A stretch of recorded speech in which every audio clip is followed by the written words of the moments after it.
अस्सलाम वालेकुम दोस्तों।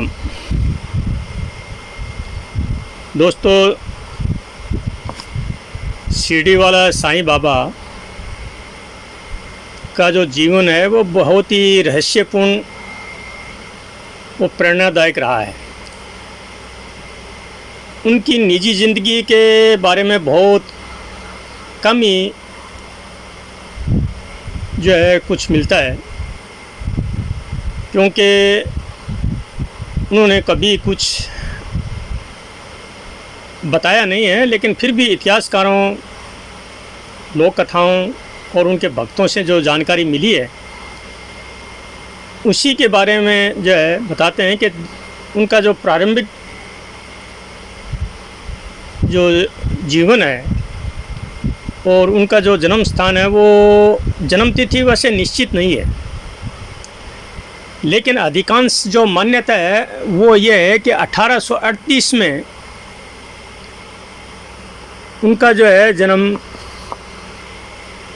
ईस्वी के आसपास उनका जन्म मानते हैं। और उनके जन्म स्थान के बारे में भी मतभेद है। कुछ लोग उनको महाराष्ट्र के पथरी गांव परभणी ज़िले में मानते हैं, कुछ लोग उनको दक्षिण भारत से मानते हैं। माता पिता के बारे में भी कोई ठोस जानकारी नहीं है, क्योंकि उन्होंने कभी कोई खुलासा कभी नहीं किया है। धर्म के बारे में बाबा ने स्वयं ने कोई भी स्पष्ट नहीं किया है कि वो हिंदू थे या मुस्लिम थे। मंदिरों में वो जाते थे तो रामायण और भागवत का पाठ सुनते थे, और मस्जिद में जाते थे तो वो नमाज़ पढ़ते थे। बाबा का जो आगमन है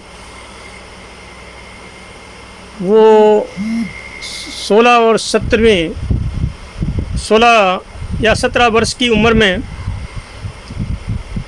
पहली बार वो शिरडी आए थे, और फिर एक पेड़ के नीचे वो तपस्या करने लगे। लोग उन्हें बाबा, फ़कीर बाबा के नाम से जानते थे। कुछ समय बाद वो शिरडी छोड़कर चले गए और इधर उधर घूमने लग गए।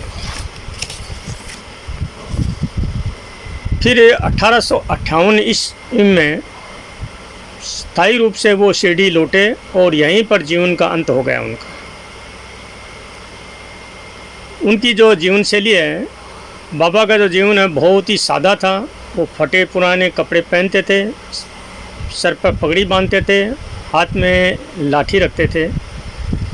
हमेशा वो भीख मांग करके खाते थे, और जो कुछ भी मिलता था वो गरीबों में दान कर दिया करते थे। उनकी जो शिक्षा है वो सभी धर्मों को एक जैसा मानते थे।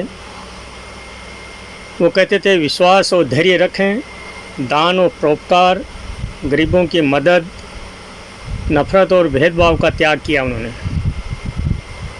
उनके जो चमत्कार हैं, उन्होंने बीमारों को ठीक किया, पानी से दिया जलाया, भक्तों का कष्ट दूर किया। फिर अंतिम समय में 15 अक्टूबर 1918 को दशहरे के दिन बाबा ने समाधि ली। वो समाधि आज भी शिरडी मंदिर में स्थित है। यहाँ प्रतिदिन हज़ारों श्रद्धालु जो दर्शन करने आते हैं, और बाबा के निधन के बाद भक्तों का चमत्कार और आशीर्वाद प्रचलित हुआ। विरासत में शिरडी वाला साईं बाबा आज विश्व प्रसिद्ध तीर्थ स्थान है। उनके नाम से हज़ारों मंदिर भारत में हैं, और साई चरित्र में उनके जीवन के उपदेश का विस्तार से वर्णन भी किया गया है। तो दोस्तों, ये मेरी जानकारी आपको अच्छी लगी हो तो लाइक, कमेंट, शेयर, फॉलो अवश्य करें। सी यू अगेन। धन्यवाद।